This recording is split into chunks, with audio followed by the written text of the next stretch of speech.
Hello everyone, welcome. Sorry that the camera isn't working. Anyway, in this video, I'm going to talk about part 3 of the Constitution, that is the fundamental rights.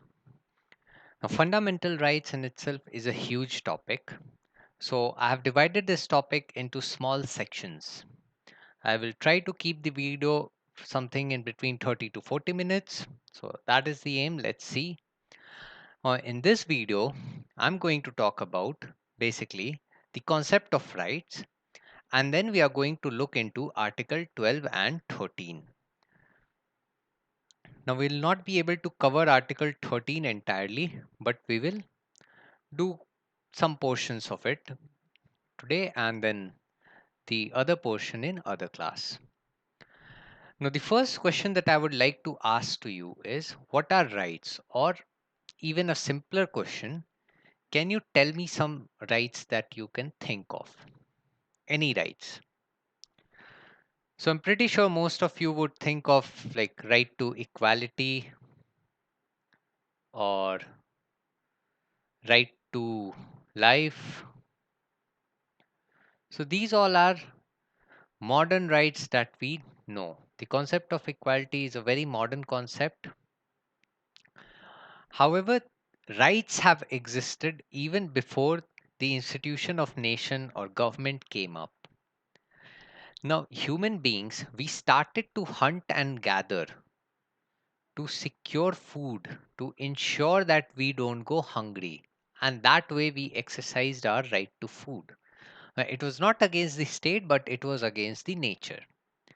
Then, similarly, when a child was born, the parents took care of the child.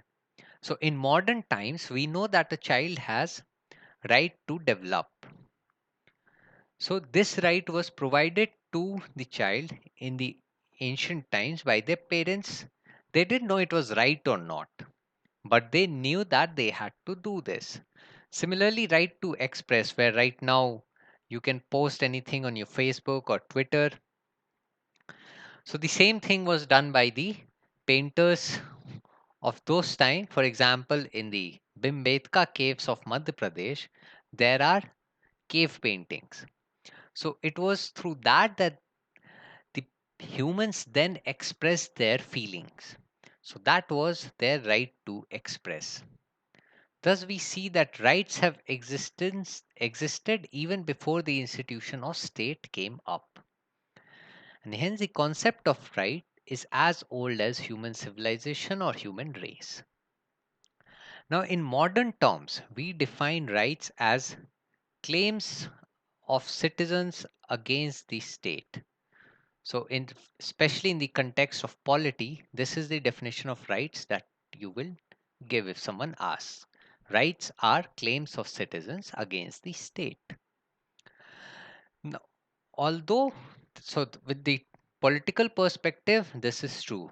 But if you look into your day to day activity, you exercise your rights in all the institution you are attached with, be it your family. Family assures they give you a room to ensure that you have a right to privacy. They give you education, they give you food to ensure that you have proper development. Similarly, when you go to work at some place, it is the responsibility of the employer to ensure that you are given a safe work environment. So, that is your right against your employer to get a safe work environment. So, right as such is not just restricted to the government or nation and individual, it can be even given by an institution you work for or institution you live in, that is the family. Now, the importance of right is huge. Rights, they ensure our growth as human beings, they ensure our personal development, they ensure that we survive, they ensure that we have a dignified life. So any of the aspect of human development you can attribute to any of the right, such as say right to health is through clean environment. So if someone gives you clean environment, you will have a good health. So, right to health is a right you have, and clean environment is how you get good health, or hygienic food. So, these are the rights you have. It ensures healthy living as well. So, thus, we see that the importance of rights are manifold. Now, we are not going to go into the philosophical developments and discussion on rights because it's not a political science class. We are dealing with the general studies polity paper. And hence, this much is enough. You need to know what are rights and what are their significance. Now, individual significance of these rights we will talk about when we discuss them one by one. But this was a general overview. Now we are coming to what are the types of rights. So basically, a right can be divided into these three categories. So the main category here, the bigger circle you see, is the legal right. So any right that follows from a law is a legal right. Now this can be written in a statute, or this can flow through a rule or anything.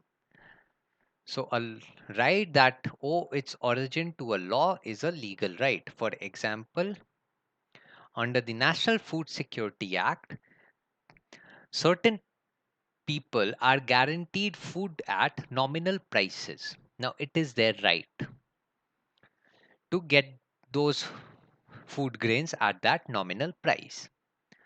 The next level, that is, see the smaller circle.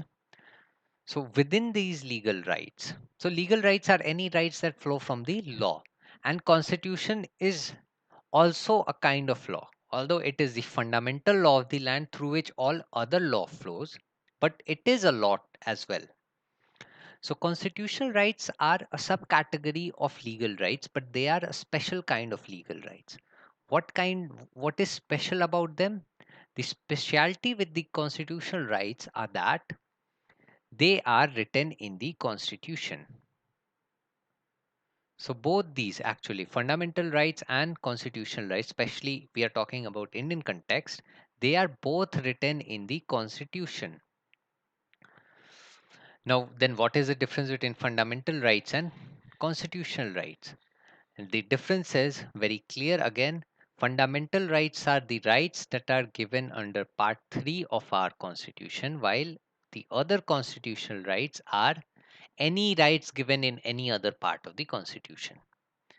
For example, right to property is a constitutional right which is given under Article 300, whereas right to equality or right to freedom of speech, they are written in part 3 of the constitution, and thus they are fundamental rights. Now comes the question, if these all rights are legal rights, then why have we classified them in these sub levels? That is, why is legal rights such a broad term, and then we have constitutional rights, and within constitutional right we have these fundamental rights? The reason is legal rights are enforceable in court of law. That's fine. All the rights are almost enforceable in court of law unless otherwise said so. But constitutional right, apart from being enforceable in court of law, if you have to change it, you need to amend the constitution.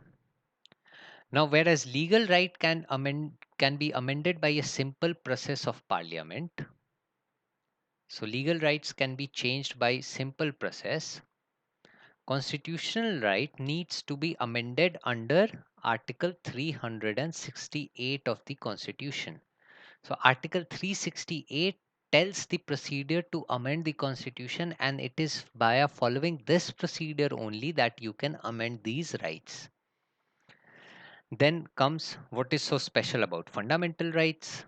Like, even if it's written in its own section, they can also be changed by amending through 368. Then what is the difference between these two? Now, fundamental rights, yes, they can be amended via this process mentioned in Article 368, but they are given special protection.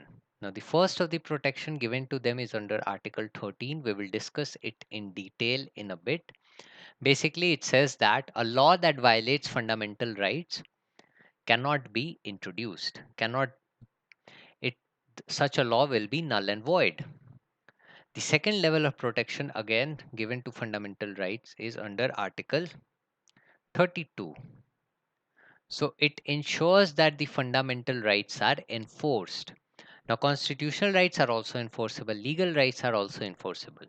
But fundamental rights have a separate article dedicated to them that talks about that they must be enforced. And the Supreme Court of India, which is the apex court of India, is the guarantor of your fundamental right. So if your fundamental rights are violated, it is Supreme Court's duty to enforce it. You just need to go to the court for it. So that is the difference between these three level of rights. So legal rights are accorded least level of protection. So ordinary legal rights, let's term it this way because constitutional rights are also legal rights. So ordinary legal rights, they are afforded the least level of protection, and then at the higher pedestal we have the constitutional rights, and at an even higher pedestal we have the fundamental rights. So what I can do is I can draw another diagram. So let's assume the square is for legal rights. So the square is all the legal rights. Then we have this circle which is constitutional rights, and within this circle we have a smaller circle. This is fundamental right. So this area which I'm shading, which is legal rights but which is not constitutional right, you can term them as ordinary legal rights.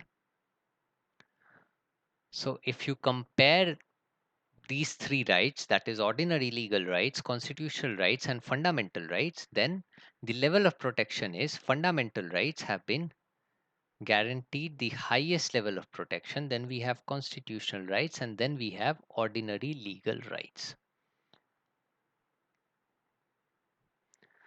So now I have given an example of all these three kinds of rights, so I think that should suffice for explanation. Now, apart from these classification, you would also hear terms like one is natural rights and the other is human rights. Now, natural rights are universal in nature in the sense that we get them just by virtue of being born. Just like natural laws, they are in physics, gravity. It applies on everyone. There is no exception to it. Similarly, natural rights are rights such as right to life. Every individual who is born has right to life, such as right to dignity. Every individual who is born shall lead a dignified life. So these are your natural rights. And then human rights. This concept mainly evolved after the United Nations Declaration on Human Rights in 1948. It lists down 30 rights. So human rights, they again include like right to equality. Then we have right not to be tortured. So there are many examples. There are actually 30 human rights, like I've said. So human rights are, they are also in some sense universal in nature, but they don't flow from natural laws. They flow because of the fact that we humans have been living in a civilization. We have created society. We have created institutions like government. But natural laws, even if there was no society, no government, nothing, natural rights would still exist. So human rights can be classified again into any of these three depending on the law and the constitution of land. Similarly, natural rights can also be classified. Another classification for rights are based on if they are political rights, social rights, or economic rights. So, political rights, most of fundamental rights are political in nature, but for example, right to equality is a political right. Right to vote is a political right. So equality is a political right, which is a fundamental right in India, while right to vote is a political right, which is a constitutional right in India. Similarly, social right, like welfare of weaker section. So it is their social right. Again, economic right can be equal pay for equal work. That is a kind of economic right. So again, these three rights can transcend through any of these three levels.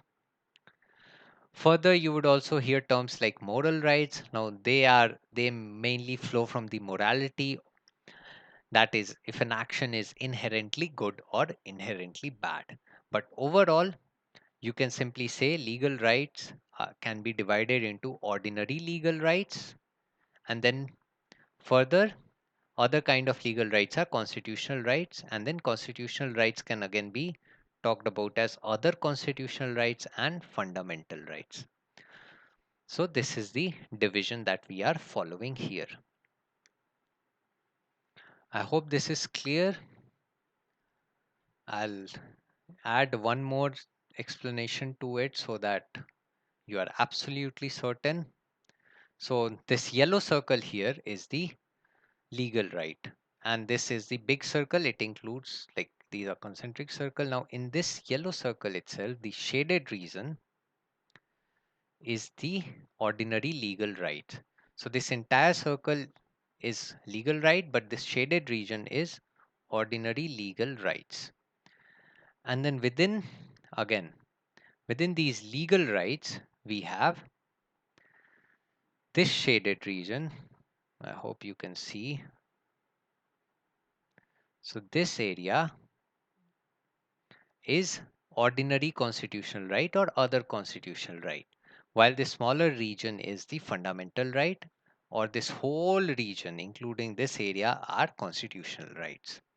And I've given you the example and the meaning of these rights. So let's move on from here and let's come to the fundamental rights in India. Now, since our discussion is focused on part 3 of the Constitution, so we are going to talk about fundamental rights in a little more detail now. So, fundamental rights, that is part 3, extend from Article 12 to 35. But the rights are mainly mentioned between Article 14 to 32. So, before that, we have some definition, and after that, we have some conditions attached to these rights. So the first group of fundamental rights, that is right to equality, they are from Article 14 to 18. The next group is from Article 19 to 22, and those are related to freedom. Then we have 23 and 24.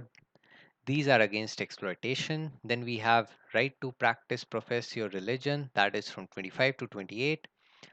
Then protection of minority interests, especially with respect to linguistic and cultural. Because majority will always protect themselves, so minority needs some extra protection to conserve their language and culture, so they have special rights. And then to ensure that these rights are enforced, to ensure that individuals have access to these rights, we have under Article 32 right to remedy. So this is one of the reasons that makes fundamental rights so sacrosanct. It is the duty of the Supreme Court under Article 32 to enforce your fundamental right. So this is the special protection given to fundamental rights. Now we'll also here only examine some properties of fundamental right. So the first property or feature is they are individual in nature. Now, what do I mean individual in nature? That is, they are given to the individual. So for example, right to equality is given to individual. They are not given to society. It's an individual right. Right to freedom of movement is given to an individual. Right to life is for an individual. So all these fundamental rights, they are for an individual. How they can protect their interest, how they can protect their freedom. But from here only, let's try to derive another feature of these fundamental rights. If an individual is absolutely free, that is, they can do whatever they please, won't they encroach upon others' right? Say you can do anything you please. Now, if you do something that hurts others, and for that reason, fundamental rights are not absolute in nature. So all the fundamental rights have some restrictions imposed on them, except for the one under Article 17, that is right against untouchability. That is, it talks about abolition of untouchability. So, except Article 17, all the fundamental rights have some level of restrictions imposed upon them. This is to ensure that individual freedom does not encroach upon another's freedom, and thus the social good, the social harmony, national interest, these are promoted. Now, I'll give you example of some of these restrictions in these category of rights.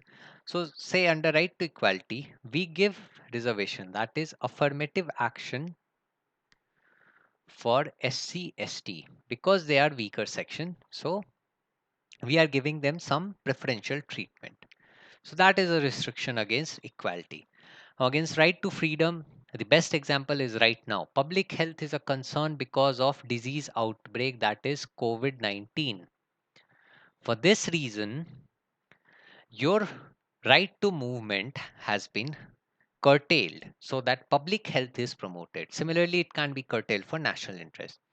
Thus, all the rights have some restrictions. Again, right to religion, let's take for example. You are, even though you can practice and profess, but you cannot convert. Like you can convert, but it is not your fundamental right. Why? Because if this is a fundamental right, it may lead to communal disharmony and maybe violence.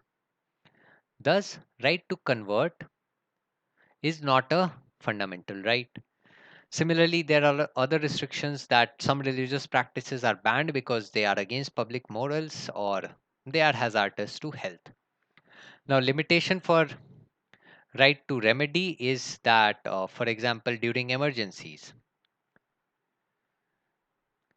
the enforcement of Article 32 is suspended. So, that is a limitation on Article 32 also. Now, other features are some of these fundamental rights are available to citizens only. So, like Article 15 or 16, this talks about reservation in education. Like basically talks about state will not discriminate on so and so ground. We'll discuss it in detail when we discuss Article 15 itself. Similarly, Article 16 talks about equality in opportunity in public employment, not available to non citizens. Then we have 19, that is right to freedom. They are not available to non citizens. So there are some rights which are citizen specific, then there are some rights which are given to all. So, rights that are given to all is right to equality, right to life. So, all these rights are given to non citizens as well. Now, some other feature is fundamental rights are negatively worded. That means they are termed as limitation on the state. So, this is another feature of these fundamental rights. So, that's about the fundamental rights in general. Now, let's start by looking at the provisions, that is, the articles in part 3 one by one. So, we are starting with Article 12 first of all. Now, Article 12, it is the first article, and what it does is defines a term called state. Now, state is the entity against whom you are issued all these rights under Article 13, part 3. So, it is state which is bound or restricted by these rights. Okay. Now, what includes state has been defined in detail. It includes government, that is both union and state. It includes legislative assemblies of state, parliament, that is Lok Sabha, Rajya Sabha. It includes local authorities like municipality, panchayat. It includes autonomous body like SEBI, and so on and so forth. So most of the public authority can be included in the definition of state. However, Supreme Court through various judgment has decided that judiciary in exercise of its judicial power is not a state. So obviously when judiciary is examining if your fundamental rights have been violated, or judiciary is examining any legal matter. It cannot be termed as state because if it is also included in the definition of state, it will be subject to that. It will be one of the subject to a party, and thus it won't have a fair assessment, a objective assessment of the situation. And that is why judiciary sits on the fence of it, so outside the fence of it, when it is deciding a matter related to it. And for that matter, judiciary has not been included in the definition of state when it is exercising its judicial power. So, as you know, it's best to observe from a neutral perspective. So, that you can term it like that. Now, however, judiciary, when it is exercising its administrative power, so for example, when it is issuing guidelines to the lower courts, that is Supreme Court or High Court are issuing guidelines to lower court, or Supreme Court is transferring a judge of High Court. In these cases, this is an administrative role played by the court. Now, in such a case, it will be included in the definition of state. That means a aggrieved person can go to court for violation of their rights. So, judicial function of judiciary is beyond the definition of state under Article 12. However, administrative function of judiciary comes under the definition of state under Article 12. Now, let's look at Article 13. Pay attention, this is important. Article 13, subclause 1 talks about laws which are inconsistent with Part 3. These laws are to be null and void to the extent of their inconsistency. I have not written one thing here because of lack of space. These laws which we are talking about are pre-constitutional laws. That means laws that were enforced or enacted before the enforcement of this constitution. So say a law was passed in 1948. Now that law would come under the category of Article 13, Clause 1. Now such a law is to be declared null and void to the extent of its inconsistency. Please note this, we'll discuss this part in detail again later. But in simple terms, what it means that let's say a law has 10 sections, and out of these 8 sections are fine, but 2 sections are inconsistent with part 3. So these 2 sections will be null and void while these 8 sections will stand. So that is the meaning of to the extent of their inconsistency. Now we have come to Article 13, Clause 2. What this says is that no law should be made that violates or takes away rights under Part 3. So this deals with post-constitutional law. It basically tells that the legislature should not make a law, government should not pass an order which is violative of the rights under Part 3. So this deals with, like I said, post-constitutional law. Similarly, if such a law is made, then it will be null and void. And you attach this condition here too, to the extent of its inconsistency. That means again, if a law is made and it has 10 sections, if 8 are right, 2 are wrong, these 2 will be null and void. Now, the Article 13, Clause 3, it talks about the definition of law. So, the law we discussed here, what all is included in law. And it says rules, regulation, orders, ordinances, acts, bylaws, anything that can be issued has been termed under law. So, basically, it is telling that no law can be passed by a legislature, for example, that is inconsistent with Part 3 of the Constitution. So, if you read this interpretation, what you would understand is that fundamental rights cannot be changed.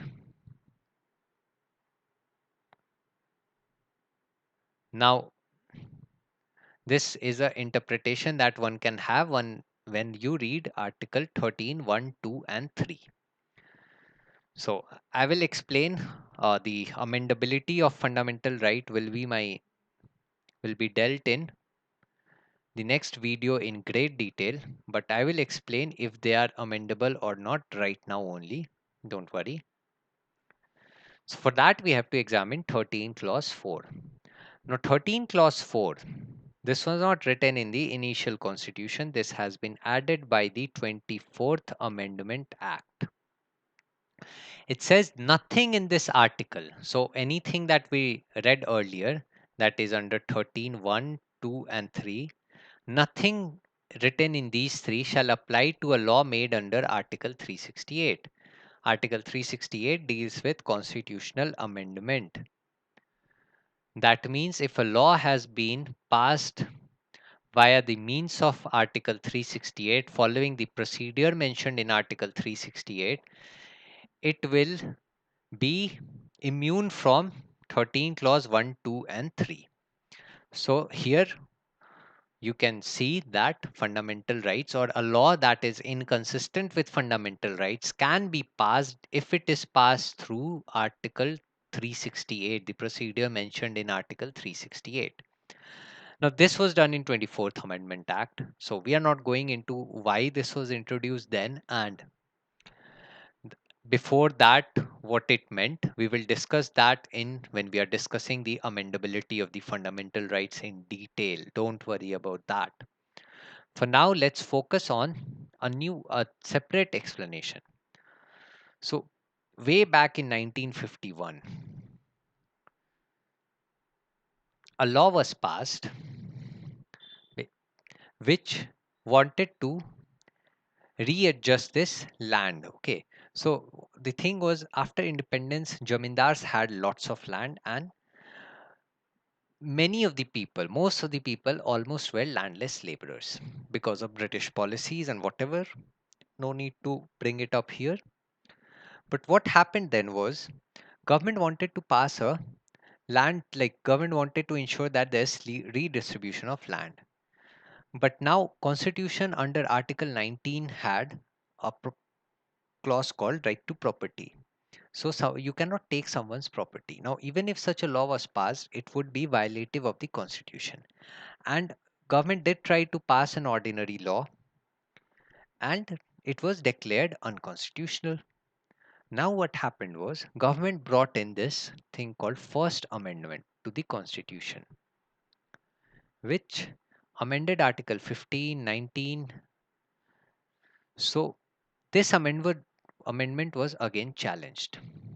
And do remember this provision has not been included in the constitution then. So this amendment was challenged that it is inconsistent with the article 13, that is it violates article 13. So Supreme Court, when it saw the objective of this amendment, it realized it is for social welfare. It is for good of many at the cost of few. So Supreme Court upheld this amendment via it said these things that the legislative power of parliament can be divided into two categories.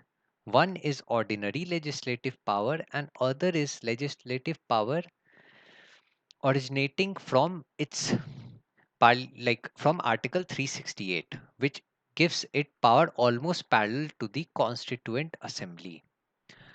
So now if a parliament passes a law via simple or its ordinary legislative power, which is I think given in around article 100 that deals with conduct of business.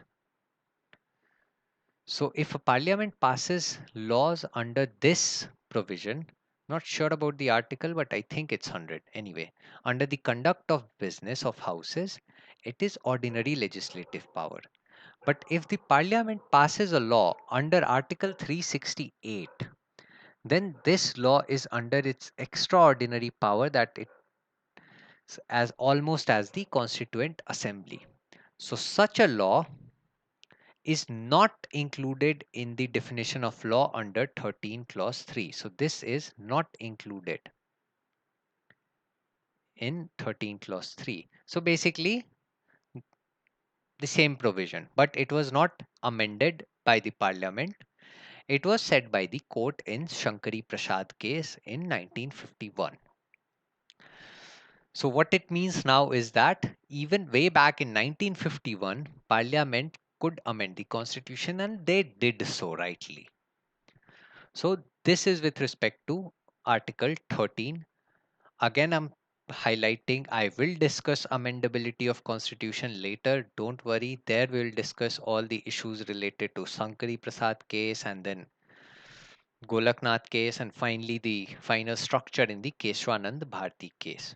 And there it will be more clear if fundamental rights can be amended or not. But do note that using this power, Parliament has amended a fundamental right by 44th Amendment Act, like not just amended, removed. Right to property has been removed from fundamental rights. Now it is just a constitutional right under Article 300A.